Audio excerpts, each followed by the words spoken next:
Christmas is well behind us and 2026 is well underway. And once again, we are here with a Premier League review. I am Matty Kay, and always with me is Grace Wild. How are we doing, Grace? Happy New Year! I'm good, thank you. How are you, Matty? I'm good. Did you have a good New Year? I had a nice New Year. I ate my grapes under my table, so hopefully I've got good luck for the next month. So, what about you? You you did what? You put grapes under the table? Yeah, no, you eat 12 grapes under the table. Apparently, it's a Spanish thing. I did it last year and I had my most successful year. So, I did it again this year. You sit under the table at midnight and you eat 12 grapes, one for every month of the year. I've never heard of that. Call me crazy. I am. I'm going to call you crazy. Well, it worked for me last year, so I'm doing it. Mate, we're Tottenham and West Ham fans. There's no luck in our lives, mate. Come on, you should know this by now. That's true. It's personal luck. It's personal luck, I guess. It's been quite a while since we've done a podcast. We decided to take a break over Christmas, which is mental for football creators because it's the busiest time of the year. But rather than a normal traditional pod that we do, where we go through each match game during the weekend, we're going to go through each team in table order, just talk a little bit about them, sort of the negatives, the positives, and we'll catch up on the festive period. Does that sound good? That sounds absolutely fabulous to me. Lots to talk about. Yeah, well, we've got a long way to go until we get to your team, haven't we? Should we kick off with Arsenal then, top of the league? Audio for audio listeners, I just stuck my middle finger up at Matty. Yeah, thank you. I appreciate that. Should we start with Arsenal, top of the league? 4 wins and 1 draw over the festive period. Absolutely flying, aren't they? Are they going to win the league race? No, I like yes, but I just don't know whether they've got the bottle, and I genuinely don't mean that as a piss take. I genuinely mean, do they have the bottle? I mean, last night they played Liverpool. That was a massive game. That would have been a massive statement to have really gone out there, put on a great performance, and have won 2, 3, 4 nil because they've got the ability to do that. And they didn't. And I'll be honest with you, I don't know whether you watched it, but I just felt that Arsenal were a bit meh. I'd argue Liverpool were the better side. I think Liverpool came more prepared. It was almost like the crowd were really up for it, but the players weren't. I didn't get that sense from Arsenal. And I think that's my doubt with Arsenal. That's my issue with Arsenal is I just don't, we look at Pep and we look at City and we think they could still do it. Do you know what I mean? It's in Arsenal's favour, but 100% City could still do it because we know they've got the bottle. We know they've got the sort of inclination to go on and win the league. I just don't feel that with Arsenal. What about you? Yeah, so I mean, I've said this for a few weeks now, and I do think it's Man City are going to make that late charge. Well, I mean, we'll get to them in a minute, but yeah, I'm sort of in a similar feeling with you. I did watch the game. I watched the first half last night, sorry, and I did think Arsenal looked good for the bits that I saw them. They seemed to be more of a threat towards the goal. But if it's not something from a set piece, they won't really trouble in them. Don't get me wrong, at least we all call them set piece FC. They are good at them, and I do think that is a big help for Arsenal. But yeah, I do think they are going to have a bit of a dry spell. They are going to have them games. Like I said to you on the last podcast, they had to um, rely on 2 own goals from Wolves to win that game. The game after that, they had to rely on, was it like a penalty or something like that as well? I can't remember. It was a long time ago. But Yeah, there's been a few close calls. yeah, there's a running theme with Arsenal where they're just getting by, and I think you can't ride that luck all the way towards the end of the season. So yeah, I'm in the same boat as you. I do think they are going to slip up. But what I do like about Arsenal actually is we were talking about this last night at the what was I doing? Playing football with the football lads and stuff like that, and they were saying about Arsenal squad depth because they mentioned about Eze saying that it was a waste of money putting him on the bench. Every good team needs that squad depth, and I think even though yeah you spend X amount of much on Eze, you've got an unbelievable player to come off. Because how many teams can say once they lose a member from their starting 11, they've got an equally good member to come on and replace them, and that's what Arsenal are starting to do. They're starting to build that squad, and there's talks of them signing Mark Gahey as well, which I can't quite see myself, but if you've got Saliba and Gabriel, and then you've got Matt Gahey sat on the bench. That is an unbelievable squad depth, and that's what you need if you're going to compete for league titles and Champions League, and that is a positive for Arsenal. Yeah, I totally agree. I mean, I think when you look at, and I don't mean to bring up City again, for some reason I'm talking about City today. When you look at their success in previous years, they have had that embarrassment of riches on the bench. And like you say, it's that like for like swap. It's taking someone like Eze. And I'm not sure the agreement, and I might be wrong here. I'm not sure the agreement from Eze's perspective, moving from Palace to Arsenal, there was a guaranteed starting 11 spot in there because you can't guarantee that in teams fighting for the title. And I think as well, they've got a Champions League campaign going. It's about the fixture congestion and dealing with your squad and balancing it out, playing certain players at certain points. And that's the sort of trickery of being a manager at that higher level because you've got to be able to do that. No one can say Arteta doesn't have that squad to do that. And so I think you're absolutely right. Well, there's two things I just want to pick up there. That's one reason why I think this year it is now or never for Arteta because you've got the squad depth now. You've had like the opportunities and stuff, and you said, "Oh well, look, we're missing a striker, we're missing this, we're missing that," and you've gone out there. Okay, maybe Gyökeres isn't ripping it up like everyone expected to, but you've got the player there. So it does feel a bit now or never. And the second thing I just wanted to pick up there was if that is true about the contract with Matt Gahey, we spoke about this before. Remember with Mo Salah, and we said there was a clause in there that said he doesn't have to defend. That is why the clubs putting these clauses into players' contracts. If this is true, and I mean we'll probably never know, but if this is true, it is mental from clubs that they're doing this sort of thing because you're giving the player too much power. 100%, 100% you're giving the players too much power. No player is bigger than the club. And I think we're losing that. Slowly, we're losing that. Um, and I think you're absolutely bang on about this being make or break for Arteta. And I think that potentially, look, I'm not going to sit here and say I want Arsenal to win the league because I don't. I don't really want them to win the league. I think I've encountered a lot of Arsenal fans who, and I'm not saying this is all of them at all. I know some really nice Arsenal fans, but I've encountered a lot of Arsenal fans that I'll be honest with you would be unbearable if they won the league. And I just don't want to see it. Like, I really respect their squad. I think they've got some incredible players, and I don't begrudge them for winning the league. But at the end of the same way, I just don't want to see Arsenal win the league. I'm never going to say that. But I am happy to put my sort of neutral head hat, neutral hat on and say whether I think they've got the capability to do it. And I just don't get that sense from Arteta. It's like there's always a reason why they don't. And it's like, what's this season's reason going to be? Too much pressure? The expectation is they win the league because that is it. That is the expectation. It is now or never. He's got the squad. He's got the striker. So not banging in to a game, but he's still an excellent striker. They just need to learn to use him properly, in my opinion. So it is now or never. They cannot bottle this, and Arteta stay in the job, surely. Yeah, and they just look a bit nervous and a bit twitchy. Like I said, the lost, the one to Wolves thanks to two own goals. There was another game as well. I could bring it up, but I ain't gonna. That they had to rely on something. And then even last night against Liverpool, I mean, Arteta finally got booked for coming out of his technical area, which he does every game constantly anyway.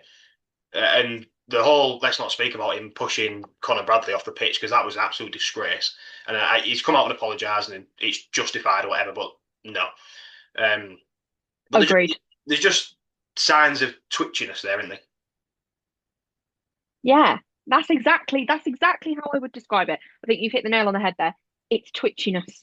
It's that uncertainty. It's that a slip up is looming, and it could be an experience thing where they have experienced that slip up so many times. I say so many times, fairly regularly in the last couple of seasons. They've experienced that slip up, and I just feel like they're all waiting for it to happen.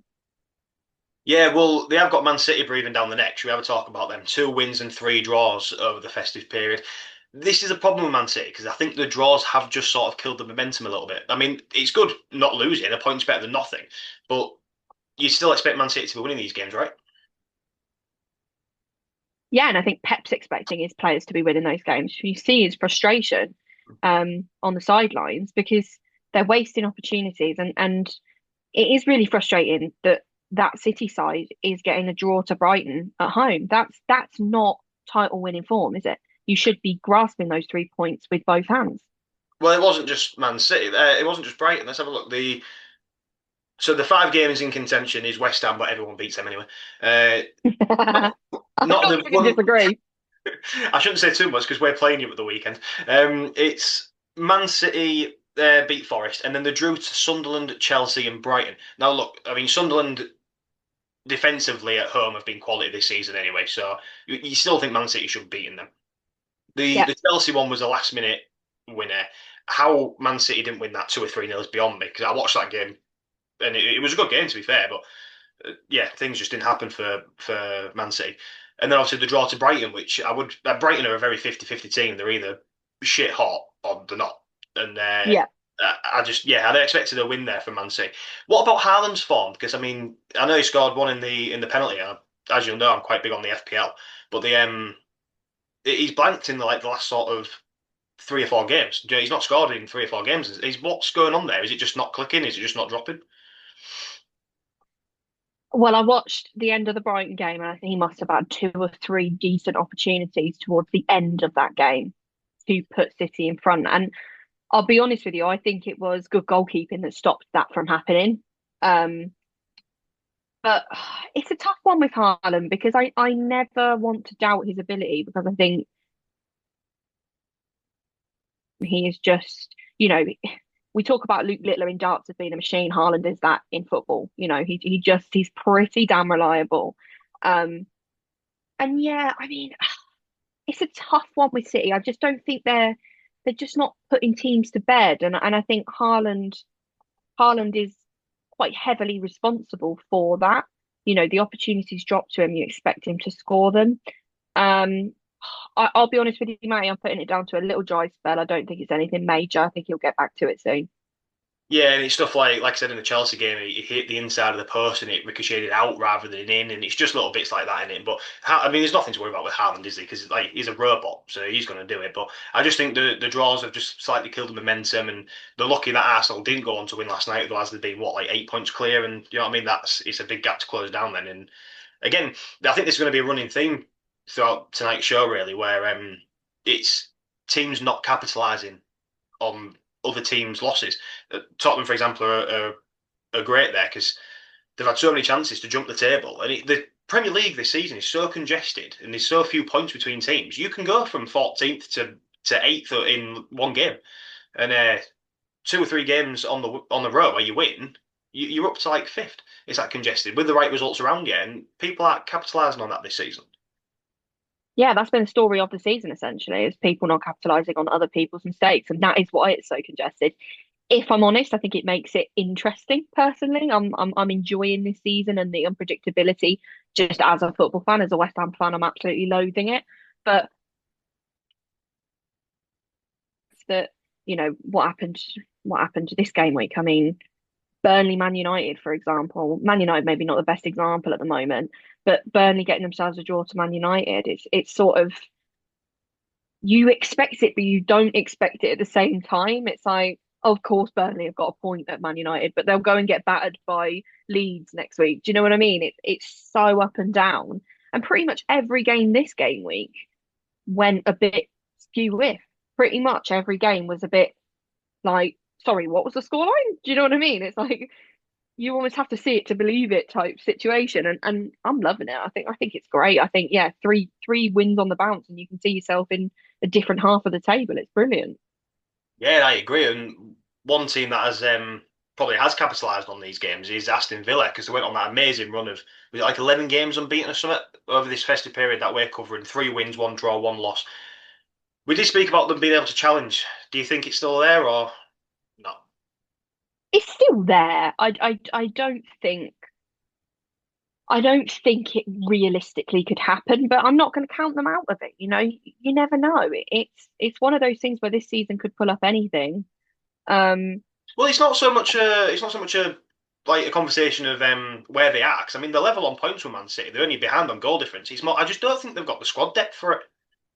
yeah, I agree. I agree. In the latter stages of the season when the questions are really being asked, when the pressure is really on. I think you're right. I just don't think they've got the squad depth to keep it up. I think they could get themselves Champions League football, but I think that should be the aim for them. Do you know what I mean? And anything else is a bonus. I think getting themselves Champions League football after the start they had would be brilliant. Yeah, I agree. And I mean, like we say about the squad depth and stuff. I mean, they want to compete for the title, but then they're in the FA Cup this weekend against Tottenham, so they'll probably win that. And then they're still in the Europa League as well. So I mean, if you can secure Champions League, if you're still in Europa League at that point, would you not pull full focus into that maybe? Try and give that a go at winning that? What, winning the Europa League? Yeah. Why not? Why not? I mean, it's one of those things where we could do a whole other podcast on the meaning of those European competitions and the value of them and all that sort of thing. But what an incredible thing for Villa to be able to achieve. And yeah, I know they've had Champions League recently, and they're potentially going to get it back next season, even if they don't win the Europa League. But it is just that joy of that them European nights all leading to that final, and it's like nothing else matters. And for a fan base like Villa, I'd love to see them do that. Um, and yeah, like you said, if it's becoming a little bit more concrete that they're going to get Champions League football, why not? Why not turn your attentions to Europa League and actually put a trophy to it? Do you know what I mean? Yeah, I'm not. Hey, look, I'm not saying for the Villa fans out there. I'm not saying don't compete for the league. I'm just saying I don't think you've got the squad depth to stretch yourself to all three competitions. So I think if you're at the point where Champions League is pretty much secured and you're not competing towards the end of the season, then put full focus into the Cup or the Europa League. I think that's just maybe a sensible idea, but I might be wrong. I mean, I'm sure Villa fans want to compete for all three. So Yeah, I mean, I think there'll be an ambition, but I also think they're quite a grounded fan base where they're realistic. And I think they would probably rather go on and achieve European success, which is more realistic than chase down Arsenal and Man City, who have got far greater squad depth than they do. And the expectation is for them to be going for the league. Anything is a bonus, but I sort of trust Villa to be realistic in that sense and go for sort of play it by ear. Do you know what I mean? If they're still in Europe, go for Europe. I wouldn't blame them at all. I'd love to see Villa win a European trophy. the last podcast when we spoke about Liverpool, I think we just spoke about the whole Salah conversation, right? That was all quite up in the air. Obviously, that bit's not been resolved because he's still away with AFCON at the minute. Can you just on a sidebar? Can you remember who you said for AFCON? Senegal. They're still in it, aren't they? And Yeah, Morocco's still in it as well, I believe. Should we I have believe so. Last time I right, looked. let me have a look real quick while I'm doing this. Have a Like, look, have a look. I want to see. Oh no, it's Mali Senegal, which is currently live at the time of recording, and Senegal are 1-0 up. Let's Uh, go Senegal. Cameroon and Morocco is also today at 7 o'clock time of recording. Algeria and Good Nigeria game that. is on, and Egypt, Ivory Coast. That is all at time. So both our predictions are still in. Yeah, we know our football, mate. But anyway, back to Liverpool. Yeah, let's have a look. Let me go back to my notes where we're at. 2 wins, 3 draws, unbeaten in 9 games, but it still feels like a bit of a letdown. Yeah, and I think I heard at the beginning of the week, especially when Man United sacked Amarim, um, that Schlopp was on his way out, and I think had Arsenal battered them last night, I wouldn't. I'm not saying it would have happened, but I wouldn't have been shocked to see that headline. Yeah, I think there is still unrest, and obviously Salah coming back is going to cause them a problem. I mean, Connor Bradley got a nasty, nasty injury last night, and I don't think any of us wanted to see that. Not going to talk about Martinelli. Just He going to didn't avoid that see it, did topic he? because I'm already angry. Avoid it. Um, but no, I think it's actually admirable that they're still in fourth, if you know what I mean, based on the situation they've been in. And I think this reflects what we've been saying about the season in general, is when you look at that form, yeah, unbeaten, but what was it, 3 draws and 2 wins? That's not fourth, sort of form, I wouldn't say. Do you know what I mean? You're expecting to win. Who were the draws? I'm trying to think who they I've got drew them up. to. I'm really conscious, right? I mean, obviously the viewers won't know this, but on the way I'm looking at the TV, the computer now on the setup, I feel like I'm looking at myself constantly, but it's not. It's just where my phone is positioned.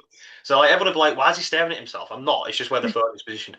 Um, the five games that we're covering, they beat Tottenham 2-1, which no surprise to anybody there really. Mhm. Although I do think Tottenham were quite good until that was the Xavi Simons red card game, wasn't it? They beat Of Wolves course it two was, yeah. one. Beat Wolves 2-1, which everyone's beating them, and then they drew to Leeds, Fulham, and Arsenal. And to be fair, the Fulham game, hell of a strike on the second goal there, if you remember it. And the Arsenal game, Yeah. like the Liverpool looked quite good. So, but yeah, it's like I said, 9 games unbeaten, but it just doesn't feel right in a way. Do you know what I mean? I think it doesn't feel right because I think a lot of us expected them to grow into the season, and I think a lot of us expected them to get better. And they haven't, to be honest. They've been all over the gaff for quite a while now. Did I they think start? it's Did they just start the season quite well? no, no. So they. I remember it because I was thinking to myself, this is what champions do. You know, they grind out results because they were grinding out quite a lot of results. And I think they didn't drop many points at the beginning of the season, Well, the but the one I've got performances weren't reliable. Sorry, I've got them on here. They won the first 6 games, and then they beat Hmm. Southampton in the cup, and then it started to drop off where they lost to Palace, Galatasaray, Chelsea, and Man United, and that's sort of where the wheels sort of fell off a little bit. But I mean, for the first 6 games, I think you are right. They were sort of getting by, weren't they? And they were scraping results. But yeah, it just hasn't quite clicked this season, has it? No, and I think those new signings as well. You know, you're lucky if a signing comes into the Premier League from a different league and hits the ground running. It's quite rare, really, that players hit the ground running from different leagues because it is different. It just is, and you can tell when players play for the first time in the Premier League. It's almost like they haven't got as much time on the ball. They're not used to the pace of the league, the physicality. Sometimes, not that I would say the Premier League is arguably the most physical, but it's just I just feel like things haven't worked out the way Liverpool wanted them to. And I know that feeling. Um, but it's just whether those signings come through, pull through in the end. Do you know what I mean? I'm still not sold on Verts personally in the Premier League. I think he's a hell of a player, but I'm not sold at the moment. I hope he really gets to grips with the league and starts to push on. I think I've liked Frimpong, to be honest. I've liked him. Isak, obviously, they've been unfortunate with a few injuries, and Isak's injury is an absolute, you know, that's a blow, isn't it? I think Ekatike was missing last night as well. I don't even know if that was injury, illness. I'm not 100% sure. I just know he was missing. Obviously, AFCON, Salah leaving, the Salah controversy. There's just been a hell of a lot of drama, I think, surrounding Liverpool. You know, and I hate to bring it up again, but the Diogo Jota situation that is constantly going to have an effect. Um, so yeah, I just think Liverpool fans potentially just need to ride this one out. Yeah, and I mean, they're still in the Champions League. They're still sort of in the league. They're not going to win it. They're miles off the pace, but they've still got options there. But yeah, you're right. There's quite. I mean, to be fair, I mean, what's going on at clubs like Tottenham and West Ham, like you'll know, it's nothing really. But yeah, it is kind of a. We didn't really expect this from Liverpool, did we? We thought they'd be more grounded and a bit more level-headed, and it's just sort of not quite clicked. And like the slot debate and stuff like that. And I do think he'll go, whether it's soon or at the end of the season. I think Liverpool will call time on it. Um, but yeah, I Yeah, I don't, agree. they're a bit. It's just they're something not quite right. Yeah, it almost feels like the Slot Liverpool sort of relationship isn't feeling right. It's not a horrific partnership, but there's something Klopp and Liverpool really matched well. It was a good partnership, if you like, and he suited the club. I'm just not sure Slot is for the long run. Like you said, I think he'll go. I think he'll go at some point. Yeah, well, I mean, one team and one manager that is absolutely flying is Brentford. Let me just throw the notes back up. We've got 4 wins and 1 draw. How good has Keith Andrews been?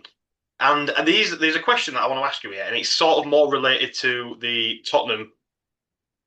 Sorry, excuse me, Tottenham bit when we get there later. Do you think there's an argument that maybe Thomas Frank was holding Brentford back? Oh, that's interesting. I mean, like I this, we're going to get into this more when we come and look at Tottenham later on, which I could spend about 3 hours on, but I'm not going to. I mean, it's just, did anyone expect Keith Andrews to be flying like this? Because they were tipped for relegation at the start of the season. Yeah, they were, and I think they promoted from within, which was frowned upon. I saw lots and lots of not just other Premier League teams frowning upon it. I saw lots of Brentford fans, to be honest with you, frowning upon it, at the time I didn't blame them.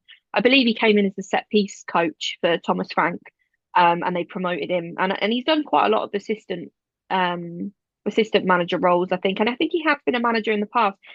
But I think there's an element of they recruited really well, really, really well. They did lose a lot, but that recruitment has almost voided it. It's almost been voided in the situation because they they almost it's one of those things that like if it's not broke, don't fix it. And his relationship with that squad already was must have been good. Do you know what I mean? It must have been functioning. It must have been decent because Thomas Frank was getting a tune out of them. And I think knowing those players, knowing the style that works for those players, that lack of like major change potentially.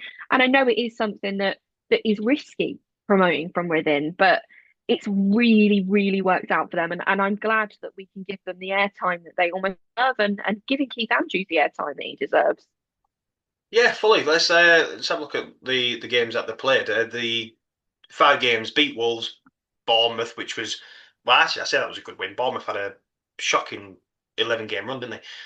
Drew to Tottenham, Yeah. which yeah, beat Everton and beat Sunderland, which again is not a bad team to be beating at the moment. So I don't know. There's just something really positive about Brentford, and like you've hit the nail on the head. The recruitment has been incredible, and I don't know where they keep finding these strikers from. But you lose players like Mbumo and Visser, and you bring in players that no one's ever heard of. And Brighton's got a similar model, but they just seem to do it every time, don't they? I think it was very smart to promote with him because he knew the club, he knew the system, he knew the players. I think that Brentford have absolutely smashed it.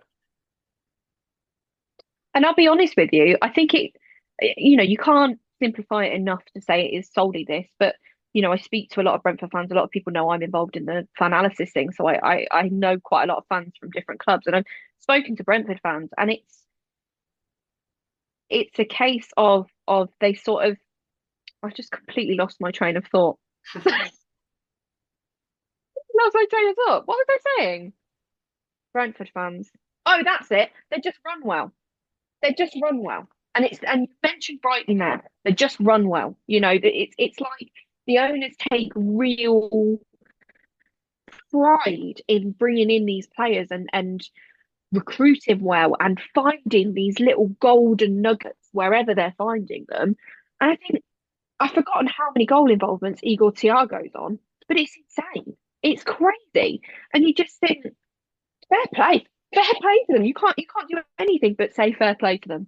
There is a lot from Thiago. I mean, I will say something about that though. A lot of them are penalties. Brentford went through a run of games where they seemed to get a Yeah. penalty every game or every other game. So I think a lot of them are from penalties. But I mean, you still got to convert them. So he's clearly good at taking them. But I don't. Is he like for me? I think Brentford. The expectation to start off with was obviously just to survive. And then it was like that for a few years with Frank. And I don't know, I feel like maybe there could have been a bit more of an ambition. Like we're seeing it now with the club and they could probably push for Europe. And I don't know, that's why I threw the question out there. And maybe I'm seeing this from a Tottenham point of view at the minute, which obviously isn't a good place to be in. But I just think there was so much like raving about Thomas Frank when he first came in, and I'm thinking, well, I don't know what all the fuss was about, and maybe was he holding Brentford back a little bit, and was he thinking, right, let's just survive rather than well, let's push on to maybe Europe because they've been in the Prem for quite a while now.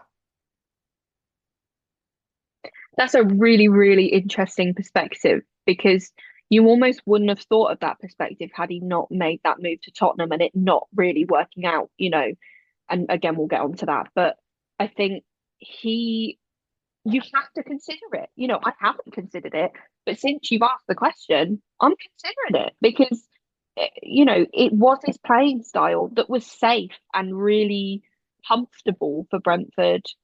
Was it potentially holding them back to an extent? Could they have pushed? Would it have been more risky? Of course it would have been, but could they have pushed? That is such an interesting one, and it's one that will probably sit with me for a few days, and I'll sort of to and fro between them because he, we'll never know. At the end of the day, we'll never know. But it's an interesting angle. It's a really interesting angle. Well, yeah, I mean, hindsight is a great thing in it. I mean, if Brentford were down in a relegation scrap, all the Brentford fans would be saying we should never have let Frank go. But you know what I mean? The fact that they are flying, it just raises a question, doesn't it? Especially like maybe we wouldn't be saying this if Tottenham were challenging for the title. So it's just sort of maybe it's perspective sort of thing. But anyway, we'll move on to the next. What am I doing? What am I saying? Next club in the table, Newcastle. 3 wins, 1 draw, 1 loss. Now I wanted to ask you a question. Actually, should we just find out who New? Well, actually, while I'm doing this, Visser or Nick Voltemade? Ooh. So we was talking about this Um, with Liverpool with STK and Isak, weren't we? And we're saying like, is the going to cause problems there with who to play? And obviously that's been taken away with the Isak injury, and he probably is going to be out for the rest of the season, I reckon. But it's a nice problem to have, and but there is a question: is it going to cause problems? But that's why I wanted to ask your debate: is the Visser or Nick Voltemade? What would you be going for? Purely based on my own personal preference, I'd go Visser from what I want from the player. I'd go Visser. I think I've always not had a problem with them because I think they can be really useful, but you've got to use them in a particular way. When you've got a striker that is very tall and is that sort of physical presence, I think you have to use them in a specific way for them to be impactful. And I just feel Visser is potentially more malleable. I just, yeah, that's just my preference. But in terms of the choice between them two with Newcastle, it could become a problem. We don't know, but I think it's at where if Eddie Howe is smart, he could really utilize both of them. Right, though I wanted to ask you about this because I've admit I've not really watched Newcastle to great depth this season. And maybe they have done this, maybe they haven't. Maybe it's not even an option. Eddie Howe might not play that way. Is there a world where they both play up top in a kind of crouch defer type of way? Oh, bring oh, now that's a partnership. Um, yeah, there is. There absolutely is. I mean, I'm not sure that sort of mentality. I don't think he would go for that. I think he really likes that sort of one central striker and the wingers being heavily involved, dependent on who is playing on the wing. Because I know they've not really solidified that, to be honest. Not this season anyway. Um, I'm not sure. I'm not sure he's got the balls to go for it. I Well, want to see it though. Maybe in the FA Cup or something. I mean, they're still in the League Cup, aren't they? yeah, yeah. Well, did they beat? They might have beaten us, to be fair. Um, I think maybe football has changed away because that partnership worked quite well when it was a long ball up to Peter Crouch who could head it on to Defoe, who was had that pace to get onto that second ball. So maybe football's changed. Like that sort of partnership doesn't really work. But I mean, why not? Do you know what I mean? Maybe it's there, maybe it's not. Maybe football's changed now, and I don't really know. Strikers have changed. Yeah, and I don't really know if the squad depth's there because if you do that and one of them gets injured, have you got a backup to that? Do you know what I mean? If both of them are playing and say Nick Voltemade goes down injured, you're then relying on Visser, and then if he gets injured, who have you got to come in? Do you know what I mean? So maybe the squad depth's not there. But I'm just wanting to Yeah. throw a question out there. Is it a possibility? I think it's always a possibility. I'd love to see him try it. In a game where they potentially need a goal, why not go two up top? Give it a go. See if it's fruitful. You never know. It could be that the players around them really react well to having the two different types of strikers that offer different things. it is risky, and I think you're right. The squad depth would be a problem for them. Um, and also the way in which they play, they're not necessarily on the ball, keep possession. They'd like to be. I think they're aiming for that sort of heavily possession based football. It's what all of us are aiming for. That pep football. I think if you are that type of team, you can potentially take that risk. But I'm not sure they're structurally there to do that. Do you know what I mean? I'm not sure they're balanced enough to go for that. But that would be interesting. I would like to see it. It'd be good to see it again, wouldn't it? I mean, it's been a while since we've seen a little partnership like that. But let's talk about their form. The last 5 games, drew to Chelsea, lost to United. Wow. um, beat Burnley, beat Palace, and beat Leeds in that thriller 4-3 game. Last minute winner, to be fair, won it from Newcastle. One thing that did surprise me when I was writing down these notes for the pod was how high up the table Newcastle actually are. I didn't realise they were that high up. But I mean, clearly the results are there. I mean, I think their home form is particularly where they threaten. I don't think anybody wants to go to St James's Park. I mean, it's a similar thing to going to Ellen Road. It's a similar thing at the moment to going to the Amex. They're not easy places to go to, and I think St James's Park is one of the ones up there to be, the most hostile, the most difficult, and they really make it hard at home. Um, and yeah, it's one of those things. Again, it shows what we were talking about, the table in general, the season in general. It can change within 3 game weeks. The whole thing could be different. Yeah, you're right. I mean, from a St James's Park point of view, you don't want to go there just simply to climb all them stairs. It's a joke. Have you seen the away end? Absolute. You know what I mean? You're knackered by the time you get up there. You've got a better view, just like I mean, probably from a plane. But yeah, no, the form is there in it. So that, yeah, I was just surprised when I saw them sitting in sixth. Yeah, it's one of those ones where you feel like because West Ham beat them, I've always had them in that bracket this season as being underperforming. Because surely if we beat them, they're underperforming. Um, Weirdly, they just pull these results out, and that 4-3. I watched that 4-3 against Leeds. Leeds are tough to play against at the moment. They are unbelievably resilient, and it's almost like every other game I've expected Leeds to do that, where they come out 4-3. And it's like to see Newcastle do that, it's the spirit that every single fan wants in their club. And I love it. It's magical. And I think that place is just this what a gaff, what a place. Yeah, and I'm just looking at the table now as well, and the lost 1-0 to United, which I didn't see coming really because United sort of. Well, I say United's form, they're seventh, but we'll get on to that. If they'd have beaten United like I thought they were going to, they'd actually be fourth on goal difference above Liverpool.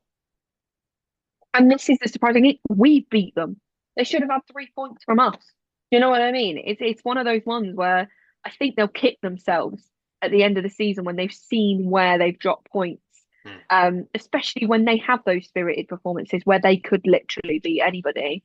Yeah, it's a tough one, but if I was a Newcastle fan right now, I'd be pretty pleased. I think sixth is not a bad place to be. Obviously, I know they're aiming for those sort of Champions League top four levels, but I wouldn't be too upset at the moment if I was a Newcastle fan.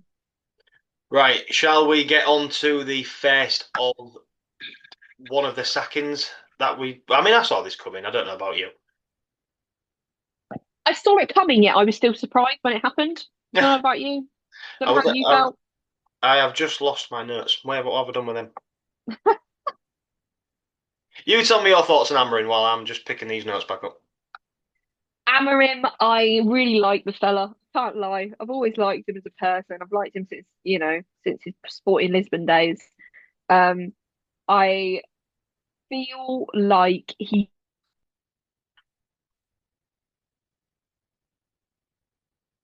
that United's job is so difficult because you are held against the likes of Sir Alex Ferguson and the success that he brought to Man United, which I can sort of understand if you're used to that, that's where you want to be. But that is above anything I think anybody can offer you other than a couple of people in this world.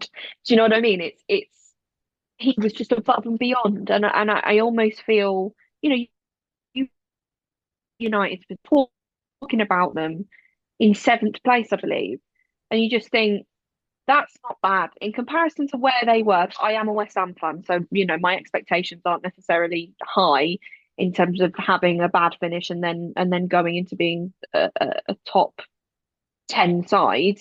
For me, that's great progress, but Man United, it might be different. I think he was just too stubborn. That's the way I would sum him up. He was too stubborn with his tactics, and you could see it coming to an end from a mile off. Yeah, well, look, one win, three draws, one loss in the last five games. Um, Really, I think he was sacked because of what came out in the press conference after. I've still not actually gone back and watched that, so I don't really know what was said. Obviously, I've got an idea that he took a stab at the board and higher ups and stuff, but I didn't actually listen word for word what he said. Let's have a look. One, two, three, four, five. So they lost to Villa, beat Newcastle, which is a good win. Drew to Wolves, drew to Leeds, and drew to Burnley, which are the three results that sort of kill you really out because drawing to Wolves and Burnley is pretty bad form. And I mean Leeds, that's a fair draw. But yeah, I think he was sacked because of what was said. And one thing I wanted to sort of question when Darren Fletcher was announced as in like sort of interim or whatever they're doing, looking for an interim or whatever caretaker if you like. He said in Yeah, the conference that he went and asked Sir Alex Ferguson for his permission. At what point, and I know he's the greatest manager to be in the Premier League, whatever, you've got to let this go, man.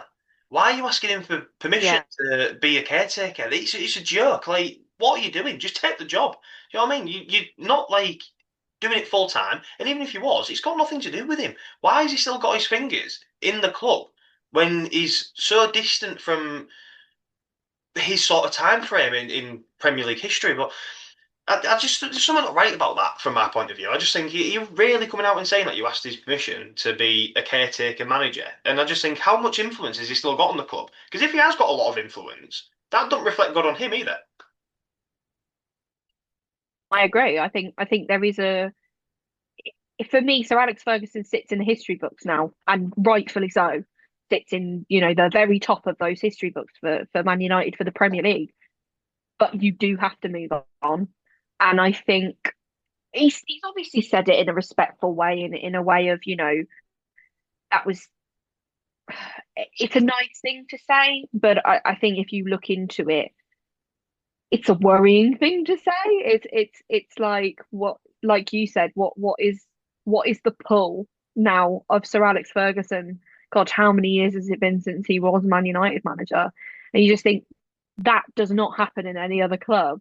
Um, Well, I'd like to know I how deep this goes. Is he ringing up to say, "Oh, we've scouted this player. Have you seen him? What's your thoughts on him?" Is it that deep, or is it just a case of, "Oh, they've asked me to be caretaker. Should I take it?" I want to ask. It might not be as deep as I think. I just thought it was a bit of a left field thing to throw out there in a press conference. I don't know why you've said it really, but that might just be my opinion.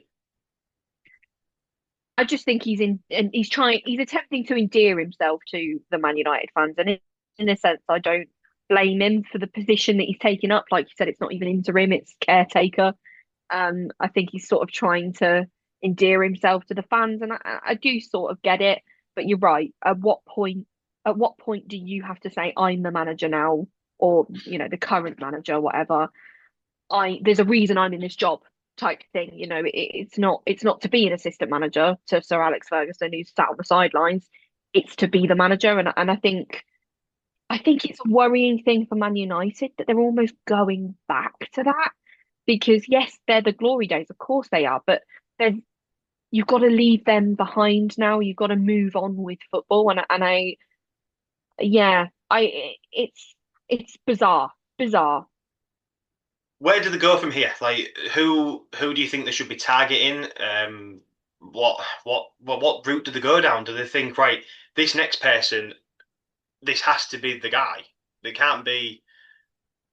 Oh, let's give him 18 months and see how he goes. I think you've got to bring somebody in. You've got to back him, and you've got to let him do what he wants to do. What's your thoughts? Who they're going to bring in?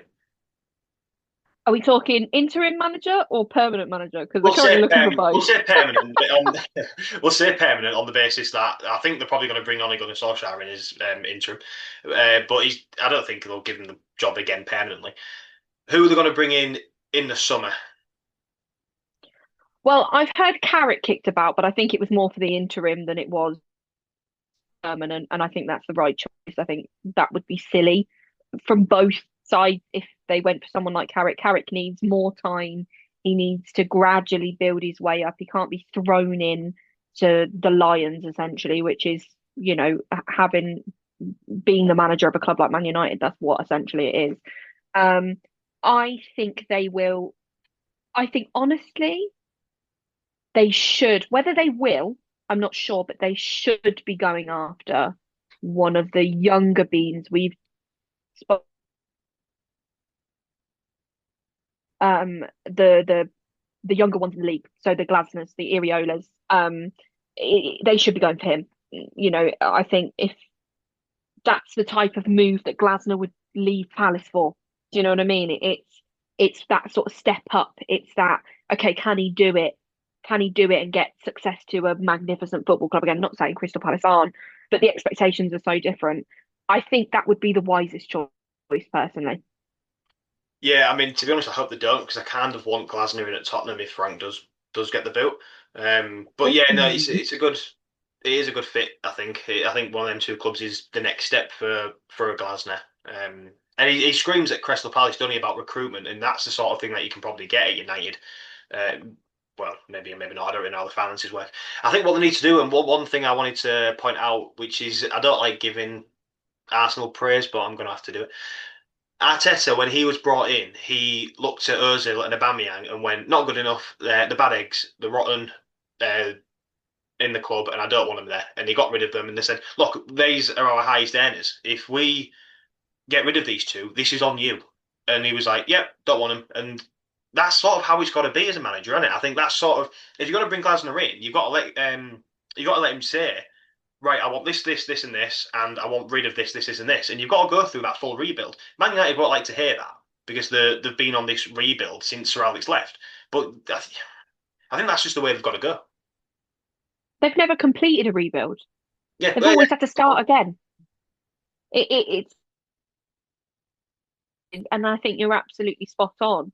One thing that I literally hate about Premier League football now is the lack of time that's given to managers, and it's almost expected now that managers stay for less than a year or one season, and oh my God, he's made it to three. Good God, he must be good. Do you know what I mean? It's just silly, and I think Glasner for me specifically, and I think Iriola is a great manager. We're speaking about Glasner um, more in depth. He's the type of manager that can really, he's proven that he is a very good manager and he's asking for more and he's not getting it.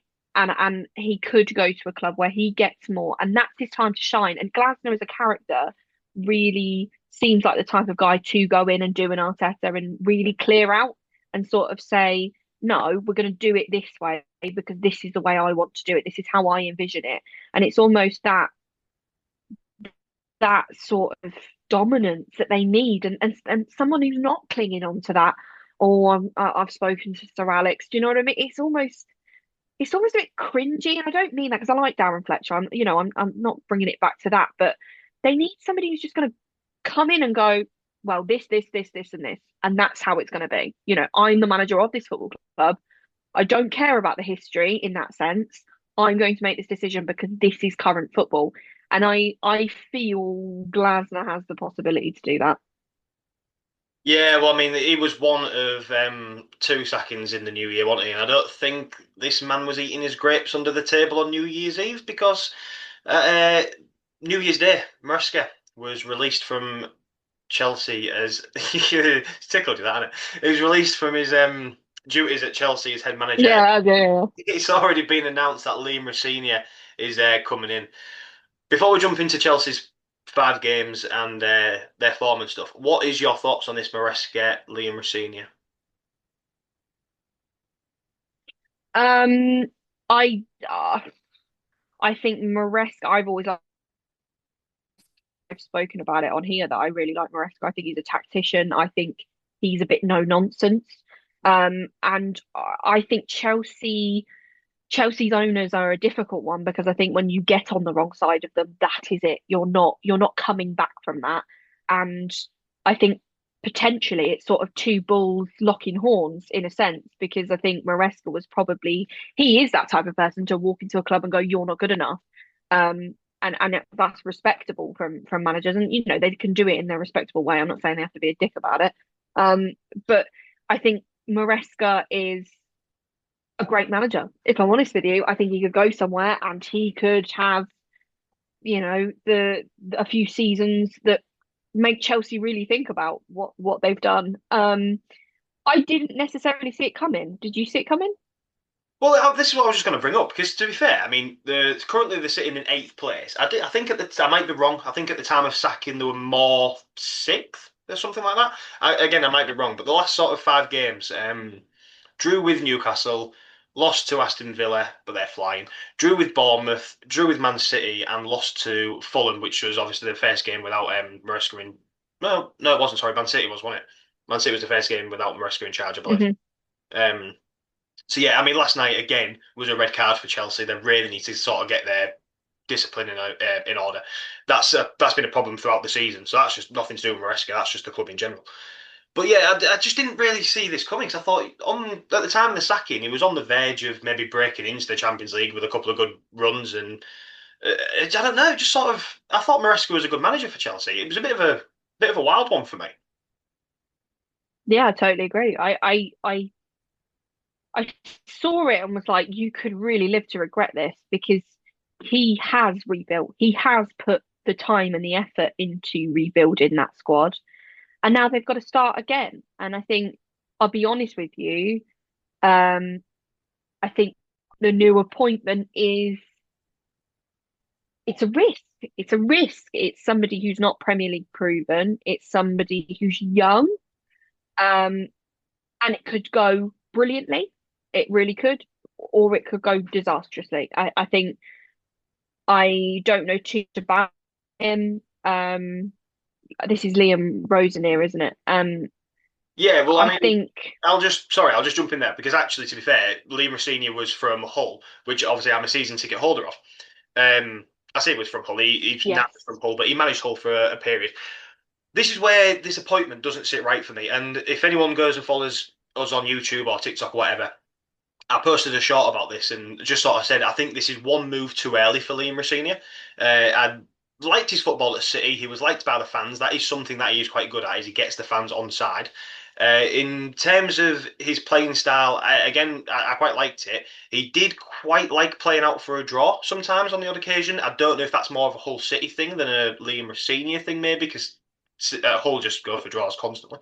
I just think it's one step too soon. I think for him, what would have been better, like you said, he's got no Premier League experience, was maybe see what happens with Glasner in the summer. I think he was always going to leave, or he's going to leave Crystal Palace anyway.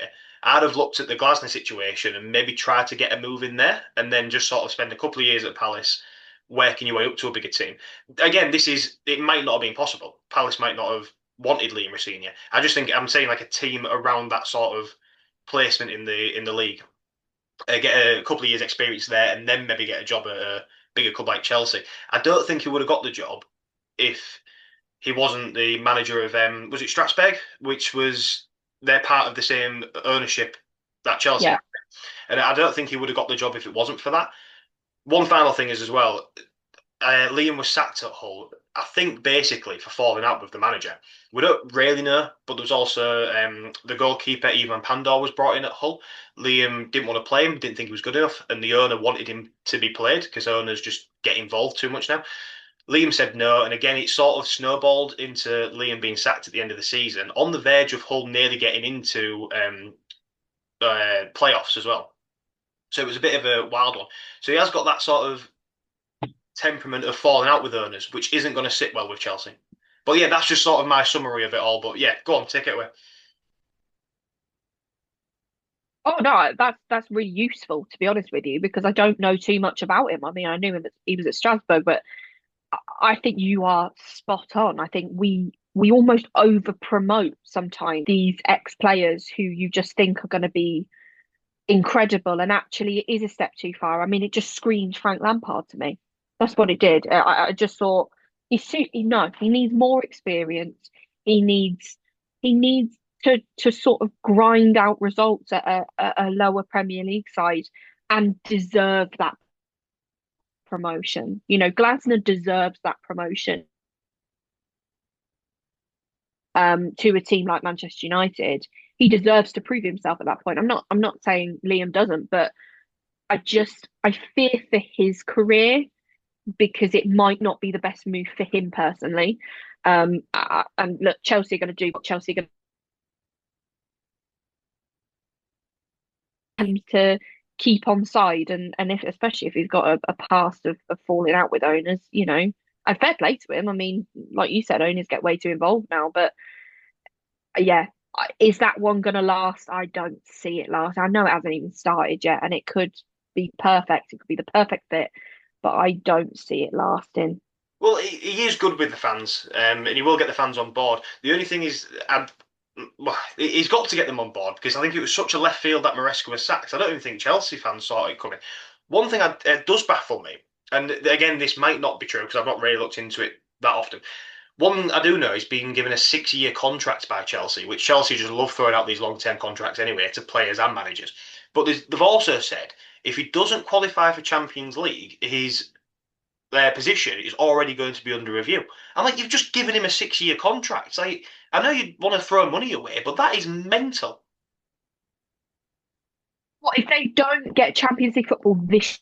Again, I would definitely go and fact check that because I ain't got time to do it now. But that is a report that I read. I can't remember who published it now. If it was Give Me Sport, it's probably a load of bollocks.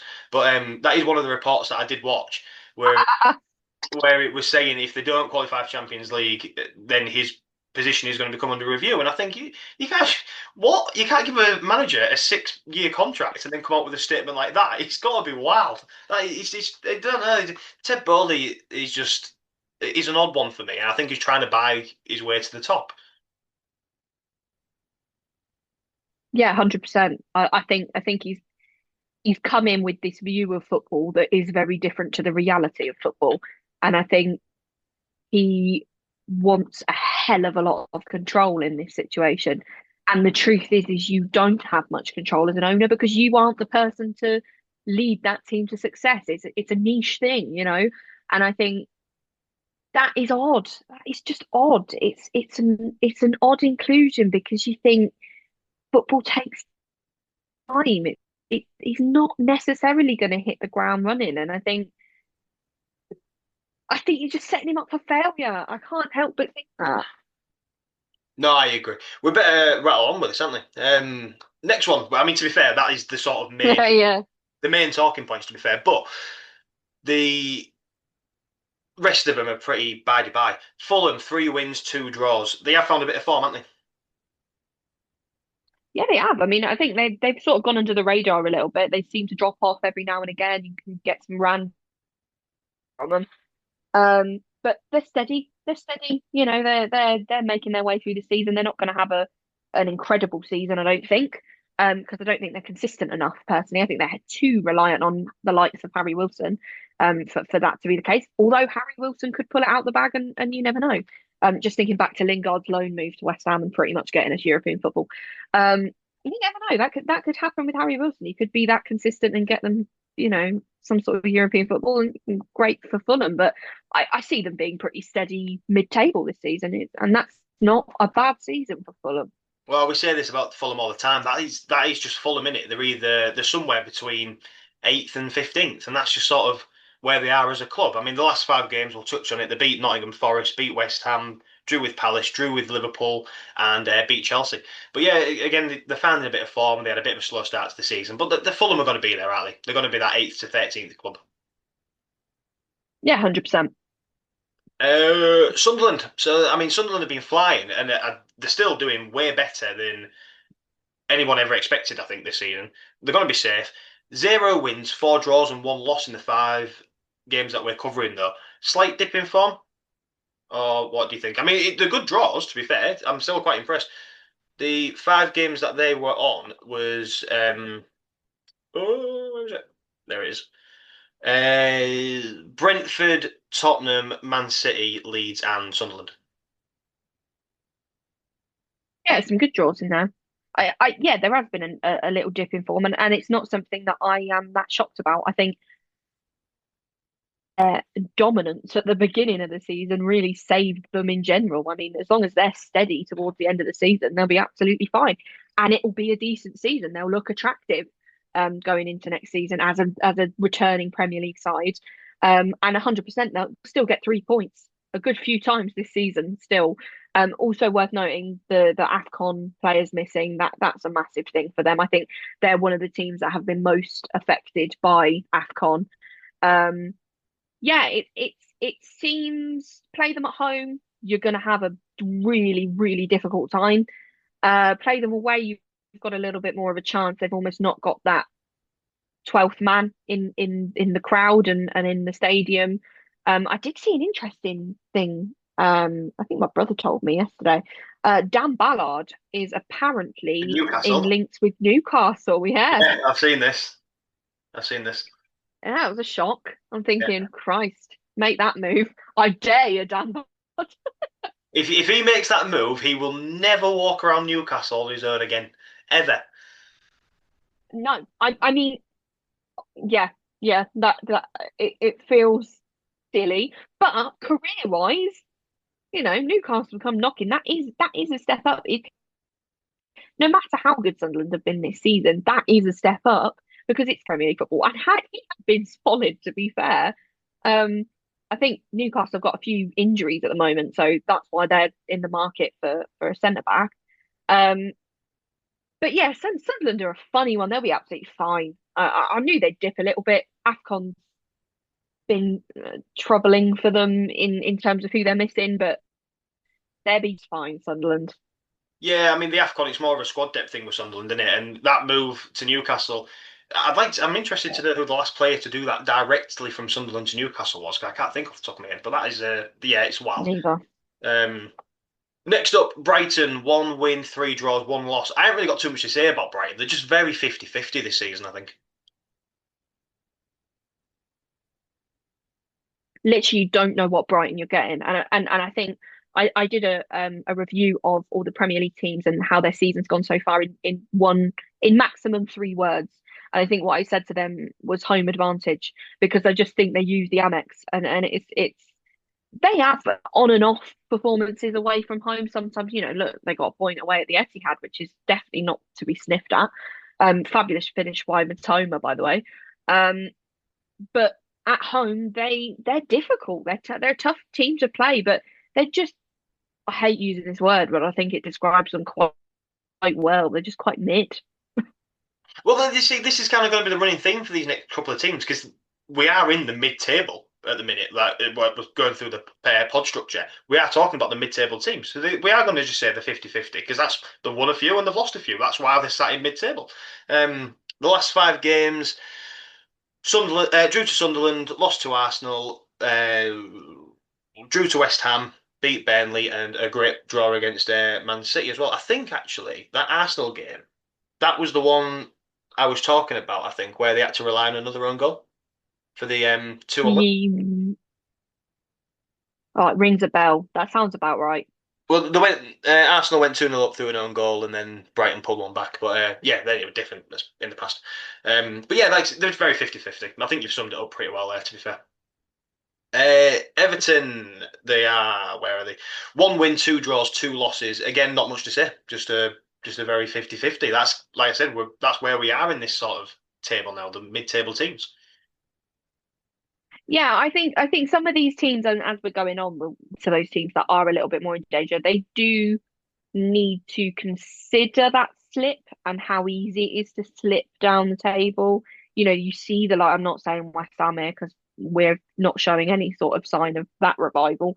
But you've seen the likes of Leeds gathering points. You never know. In a few game weeks, you could see them creeping towards that mid-table if they get themselves a few consecutive 3 points, and it does compromise another team. Whether it's a real threat is a different situation. But I do think some of these teams have to be a bit careful. I think Everton have been quite heavily reliant on individual players, and I'm stupid because lots of teams do. But for me, Everton have been highlighted as being reliant on Dewsbury Hall, being reliant on Grealish, those type of players to bring out brilliance.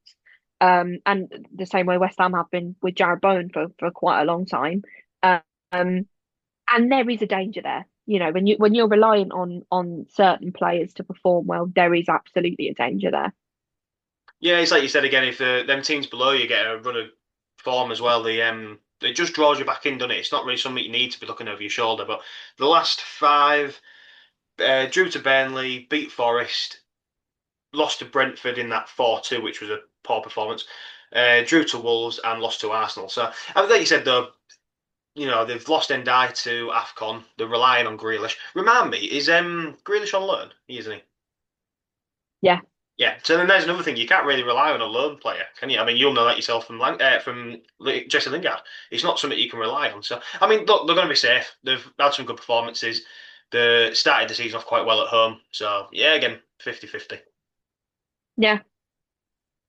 Crystal Palace. Now, I was a bit surprised about Palace. I mean, we've just like said how good Glasner is and stuff like that, but they've just had a bit of a run, really, haven't they, of poor results. I mean, I'll pull up their last five of losing to Leeds, lost to Tottenham, drew to Fulham, lost to Newcastle, and drew to Villa. What's your thoughts on Crystal Palace? Crystal Palace needs squad depth. Crystal Palace have really felt the effects of a European campaign, and I know how that feels as somebody who supports a team who used to that either. It's almost a bit of a shock to the system when you have that fixture congestion and all of a sudden you don't have the squad to deal with that. And so naturally, because European football is nice and shiny and it's exciting, naturally your league form does take a little bit of a hit. And that's exactly what we're seeing. They're not in any major trouble. I think they've just signed Brennan Johnson, if I'm not wrong, from your team. Oh, we'll get to that. And I think that's good. That's a decent signing. Oh, okay. I think that's a decent signing for them. I think that's the type of signings they should be looking to make. They're an attractive team. They'll be fine, but they are just naturally concentrating on Europe because it's all shiny and it's new, and I don't blame them.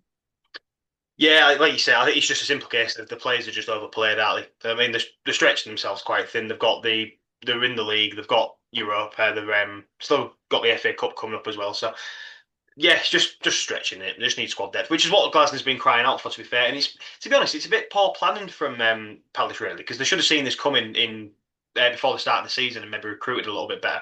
But there we go. Right, are we ready? Agreed. Are we I'm ready? ready. Right. For any of the listeners that don't want to listen to me absolutely go in at Tottenham for the next sort of could be a 2 hour rant. You can fast forward. Last five games for Tottenham. Lost 2-1 to Liverpool, which I actually thought Tottenham played quite well until the two red cards. Beat Palace, drew to Brentford, drew to Sunderland, and lost to Bournemouth last night. Okay, let me pull up my notes on Tottenham because I've made separate notes for you. Right, you ready for this, guys? Go on. Frank is out of his depth. Don't think he can do it at a club like this. I don't think he can do it under the pressure, under the expectations. I think the injuries that we've got have been absolutely ridiculous, which also raises a question with the medical department because what is going on? What annoys me more is the fact that they're saying, "Oh, it's just a knock. It's just they'll be back in a couple of weeks," and you don't see them for 6, 7 months. There's a tactical identity crisis, which is linked back to Frank. We don't know how to play. We're playing too safe, which again is what we spoke about earlier in terms of um, maybe Frank was holding Brentford back a little bit.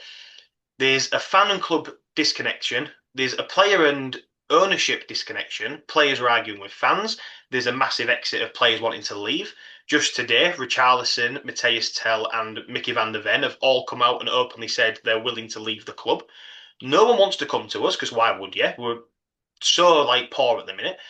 There's poor planning from the ownership because we're not recruiting. We still haven't recovered from the likes of Kyle Walker, Harry Kane, Christine Eriksen, Heung-min Son. We never planned on replacing any of them. We're so reactive instead of proactive. So we sold Harry Kane and brought in Dom Solanke, which I don't think was the best striker to be going for. But that's what I'm saying in terms of we react to things happening now rather than being prepared for them.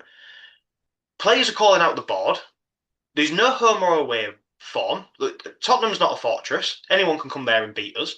There's an absolute identity crisis at Tottenham, and I just don't know what is going on with the club. I think the owners either need to sharpen up or sell up. Are you done? Yeah, yeah, I'm done. I wanted to make sure you had your time to just get that because you're preaching to the choir here. I so get how you're feeling right now.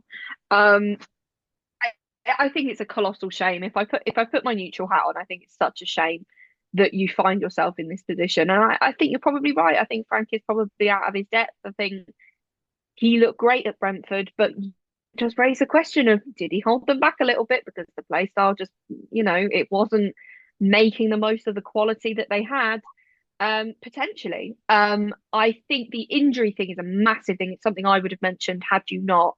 Um, that that is something that I do think you have to start looking at the medical team. You have to start looking at why is this happening? I mean, I've just seen Kudus is going to be out for a good few weeks, is it? He's out Because until it's not March, I think, something like that. It might be longer. and you just think that's another person on the list, and it's dangerous. I mean, you sort of I feel you're falling into that West Ham trap of where we are. I mean, literally, you could probably only say there's one club in the league in a worse position at the moment in terms of that disconnect to the club, and that is West Ham. And I think it's not a good place to be in, and it is solely reliant on ownership selling up, essentially. Um, I just don't understand where it's come from. Like I said, the medical department are coming out and saying it's just a knock and you don't see the player again for the rest of the season. It, like you said, Kudus has gone out with an injury. Bentancur's now gone out with an injury.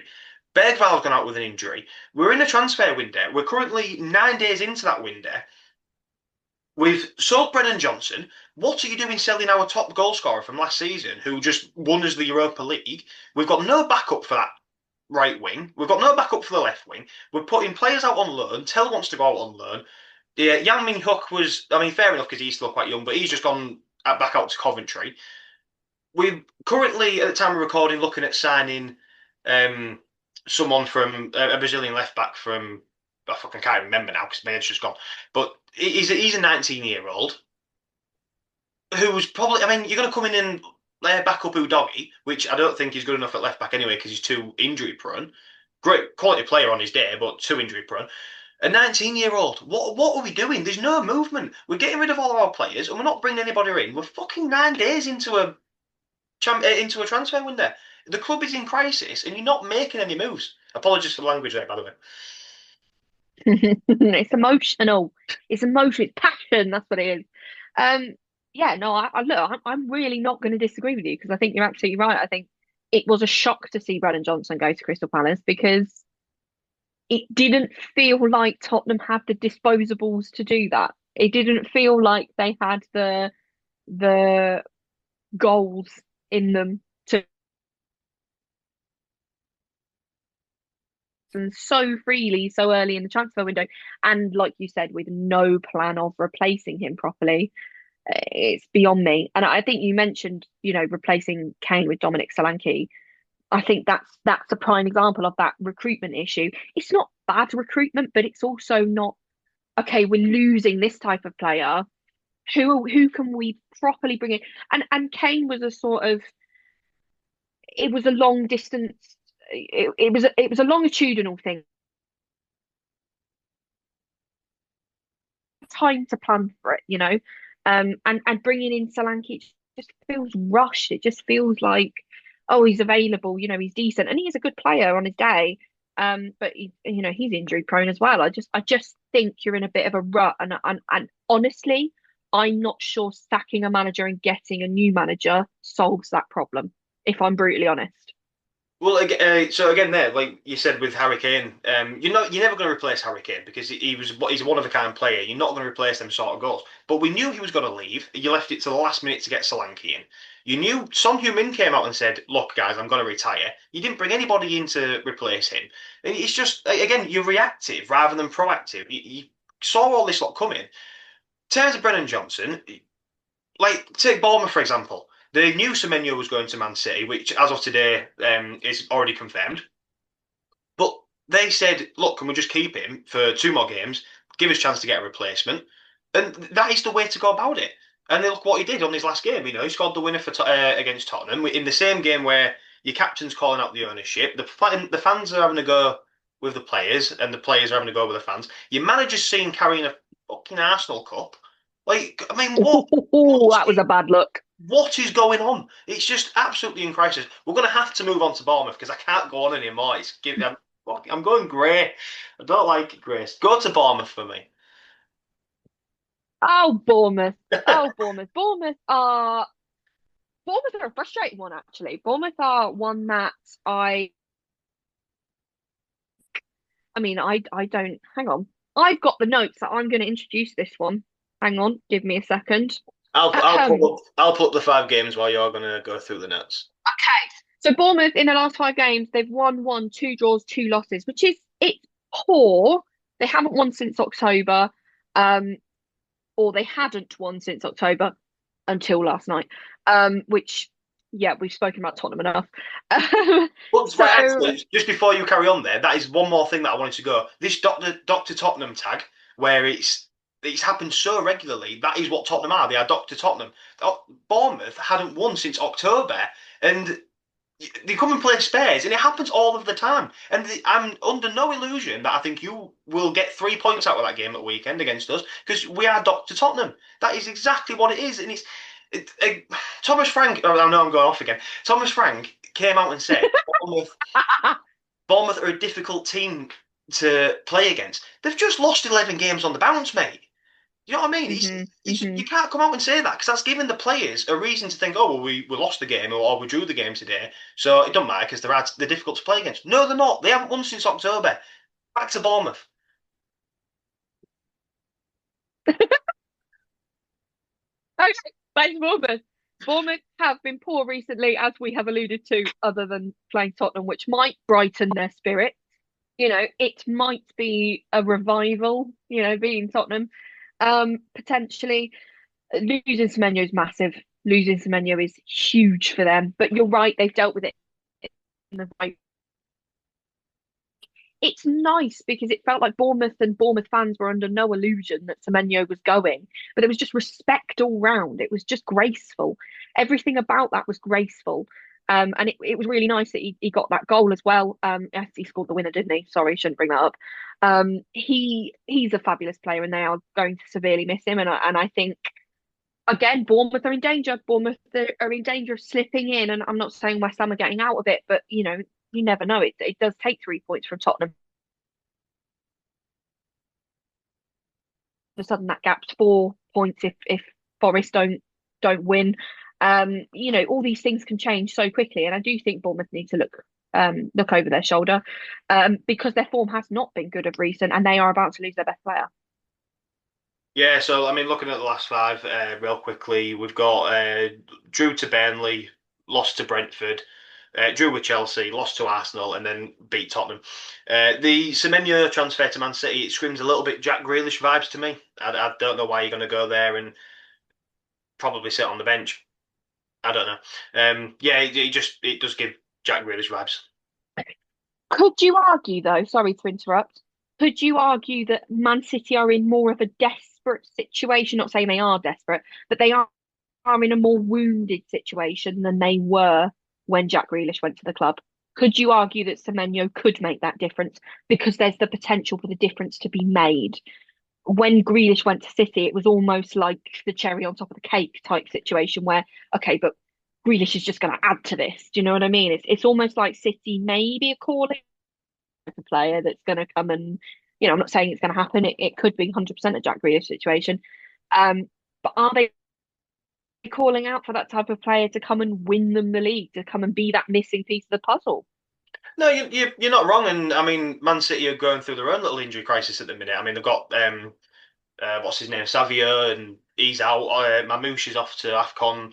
Oscar Bob's out injured and stuff like that. So I mean, yeah, I can see why they've done it. I don't think I mean, it's the Matt Gahey when there was linked with Matt Gahey. You just think you don't need him. I know Diaz and Stones and stuff are out injured, so they are going through that sort of phase. But there's only Man City that can go down and just slap the money for a player like Semenyo and boost an already bloated squad. I just think they've got a lot of players, a lot of quality players, and I don't know. I do think you are right. He probably will come in and hit the ground running, but I don't know. It just gives that vibe, and we'll have to wait and see.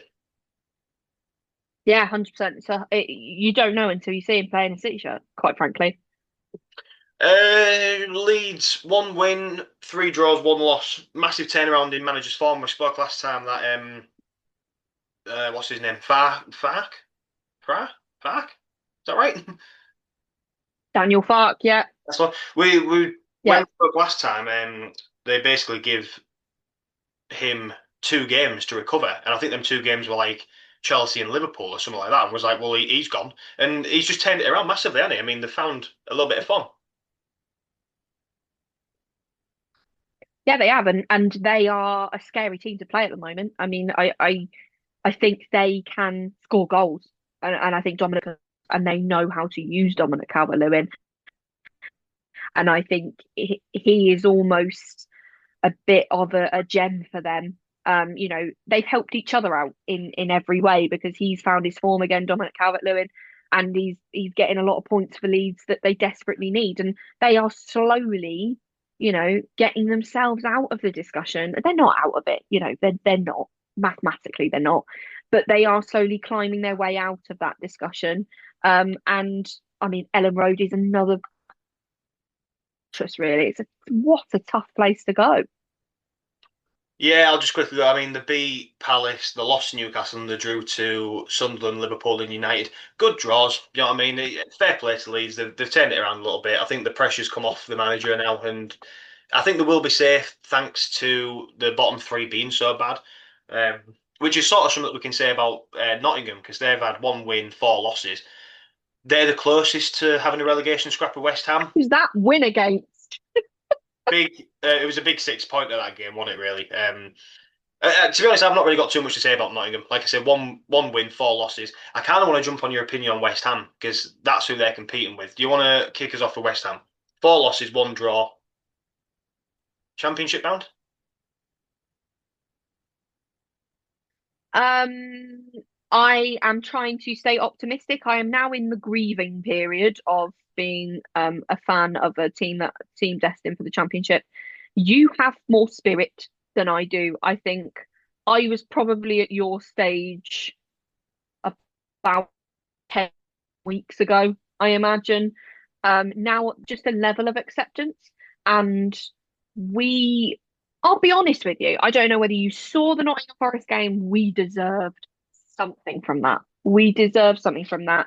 New boy came in, Tati Castellanos, I think his name is, but I'm just going to call him Tati for short. We needed striker reinforcements, and he looked really alert and on it, and I felt devastated after that Forest game. I was devastated because they I didn't think Forest were that great, and I felt we deserved to be 2-0 up when we went 2-0 up, and it was such a minor offside that just turned the game on its head, and that was that. I have my own opinions about the referees and all that sort of stuff, but again, we could do a podcast on refereeing quality and all that sort of stuff. You can't rely on referees to give you luck. You can't. You make your own luck in football most of the time. Um, West Ham are a difficult one because I think there is that level of acceptance from the fans now. Could be Championship next season. I think there's a hope now that if it is Championship next season, the owners will sell up. I'm not convinced that they will. I think we are. I mean, we are what Tottenham want to avoid. That's where we're at. We are in a place of of real problems, and there is a fear from our perspective that we go down and we don't come up again for a long time. We sink a little bit because we have left. We don't.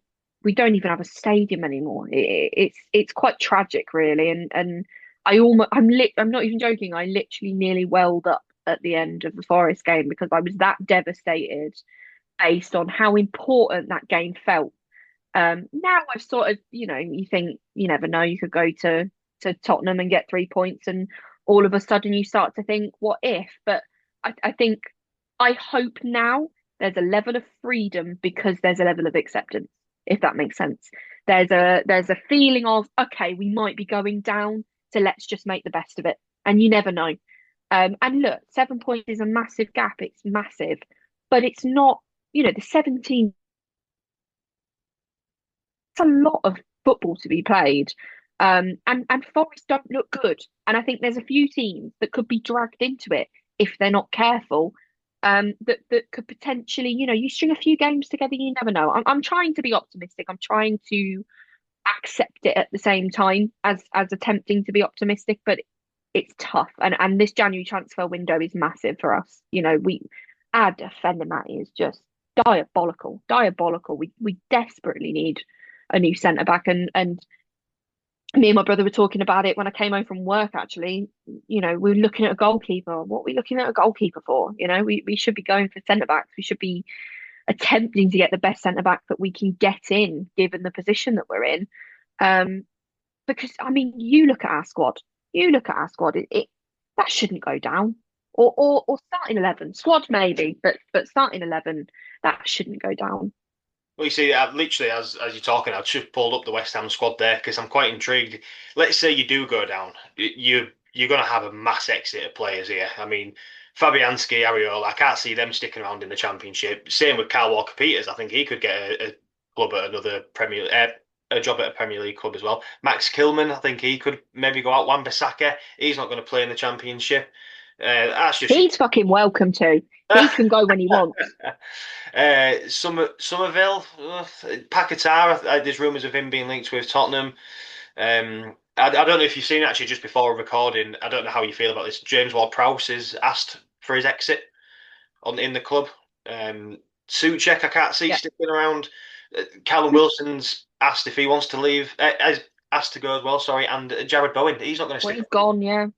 So you know what I mean? It's a mass exit of players, isn't it? I think that's the reality you face if you do go down. The reality we face is just annihilation. Like you say, we just wouldn't have a squad left. We'd have to completely rebuild. And I think, we'd be lucky to keep Somerville. That's the level we're at. Bowen's not sticking around.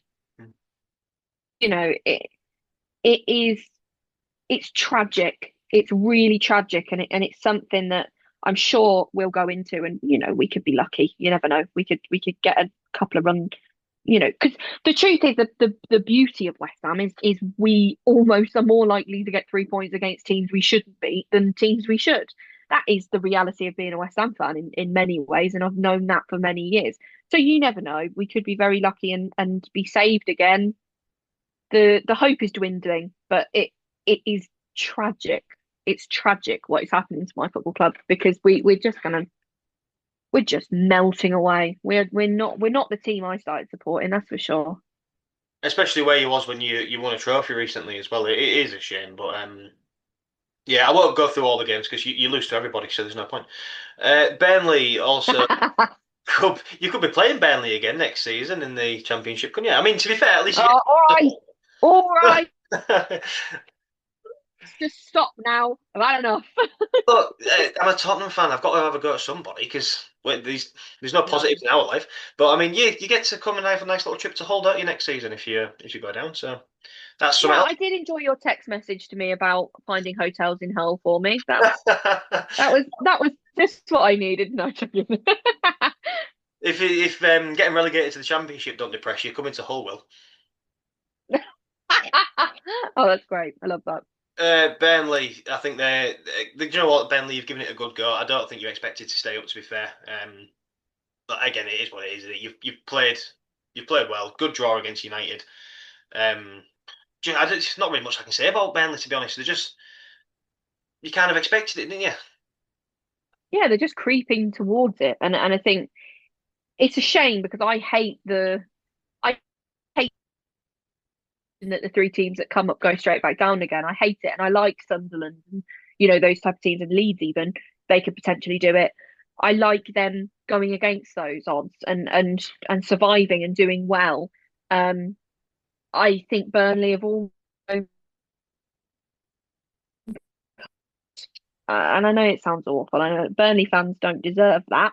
They deserve to have come to the Premier League and given it a good go. I don't feel like they've ever really given it that good of a go. In terms of the ownership, I think the players that are there, Scott Parker, giving it a good go. But in terms of actually investing in the future of Burnley, I don't think they did enough to keep them in the league. No, I mean this sort of sums it up. When I've sent you the notes and stuff for the podcast. I haven't got anything for Burnley. There's just nothing to note down. Do you know what I mean? Three draws, two losses. That's all I've got. It's just there's not really much to say about them. I think yeah, you're giving it a good go and that's it. But should we jump on to the last team in the table? Obviously, Wolves had an absolutely shocking season so far. To be fair, there's a win in there though. A nice little win for Wolves. One win, two draws, two losses. They've been unlucky, I think, throughout this season, but I think they are done, aren't they? I think it's too much of an ask, but they look spirited. Again, I think there's a level of freedom that comes with acceptance of potentially going down. I think they've left it too late. Their mountain to climb is huge. Um, uh, it's a tough one because they played quite well against us. Obviously, they didn't need to play well because we would have been battered if we played Denton under nines, I think. But I, I, I think Wolves are giving it a good go now with the level of freedom that I think they've got. I think Wolves fans have pretty much accepted it. I think they accepted it a while back. Um, so yeah, they're another team. They're another team who are potentially going to nick a few points along the way, but they're championship bound, aren't they? Yeah, I mean, look, they're unbeaten in 2026, aren't they? So who knows? This could be a big turnaround. You say we've still got another half of football to play. I mean, yeah, but that's giving hope to West Ham staying up as well. I think the bottom three, I think, are the ones that are going to go down. But I think maybe Forest could be pulled in there. It'll be interesting. I'd love it to go to a not for you, but I'd love it if it went to like a final day between Forest and West Ham. Well, do you know who we've got on the final day? Go on. Leeds. Yeah, but you see that could be a relegation fight quite easily. Exactly. That's Yeah, what I that could mean. yeah, quite We easily be a all relegation fight. we need to be is within 2 points of Leeds. Who have you seen who Forest have got? No, within Let two me. points. That don't mathematically make sense, does it? Oh, it's been a long day. I've been teaching a lot of maths today. Don't Well, mind me. their last game is Bournemouth. I don't think Bournemouth will get pulled into the relegation fight, but you know, what I mean, to be fair, I mean their last few games: Chelsea, Newcastle, Man United, and Bournemouth. It's a hell of a run into the closing stage for Forest. So you never know. Never know. Never know. There's a lot of football still to be played, and we'll be there for long for the ride. There is. I mean, to be fair, look, today's been a very long podcast, but that's because we've been going through team by team and we've done a recap of all five games that they've played over the festive period. But I've enjoyed it, apart from the little Tottenham spell in there. Sorry for ranting, guys, but it is going out there. Yeah, I've really enjoyed it as well. It's nice to catch up and actually talk about teams in terms of form because, obviously we talk about teams in terms of the immediate game they've just played and what that means. And it's nice to switch it up every now and again. And the festive period is so manic, isn't it, that you almost can't keep up. No, definitely. But yeah, these podcasts they won't always be this long. Yeah, we just break down game by game usually, but this is just a one off for the Christmas period. But if you have managed to stick around to the end, very fair play to you because it's been a long one. But if you have stuck around to the end, you might as well hit us a follow and a subscribe on YouTube, Spotify, TikTok. You can go follow Grace at Grace Wild Football. I think I've got that right now, and I after about 5 times of us doing this. Um, I've also Bang launched on. I've also launched a new TikTok channel behind the Tottenham where I do everything that you've just seen me rant about in little short videos. So yeah, go check that out as well. But Grace, it's been a really good podcast today. Actually, I really enjoyed it. Yeah, so have I. It's been a really, really nice intro into 2026. Just a little announcement from me. Well, not an announcement. but just a little thing from me saying that the winner of the competition will hopefully you'll know who the winner is by now because hopefully I will put up who the winner is before this podcast actually goes out. So yeah, if you're not sure, look on Instagram stories. Yeah, for anyone that doesn't know, we did a giveaway of a £30 voucher for your club shop. T's and C's applied and all that sort of stuff. That was the first one. If you missed it, we'll do another one again down the line. But yeah, we'll get in contact with the winner and we'll get that sent out to you. I think. Grace, you're handling that anyway, aren't you? Sweet. All sorted. Yeah, that's just about it, guys. Make sure you hit the follow, subscribe, do all that good stuff. Grace, Wait, I'm so gone, confused. gone on mute. What's happened? Oh, have I? Oh no, you okay? You're back. You're back. Go on. What happened? I don't know. I don't know. I think my laptop's given up. We were so close to a perfect pod there, mate. That's sorry. Go on, start again. You've let the side down. Grace will get in contact with the winner on the giveaway and stuff like that, but or she already has. I can't. We don't know what's going on. It's been a long pod. We're going to call it a day. FA Cup weekend this weekend. We will do something during the week, maybe a transfers pod or something like that. But we haven't discovered that out yet. But yeah, thanks guys for listening and hit the follow, do all that good stuff, and we will see you next game week. Bye, Grace. Bye. Have a good week.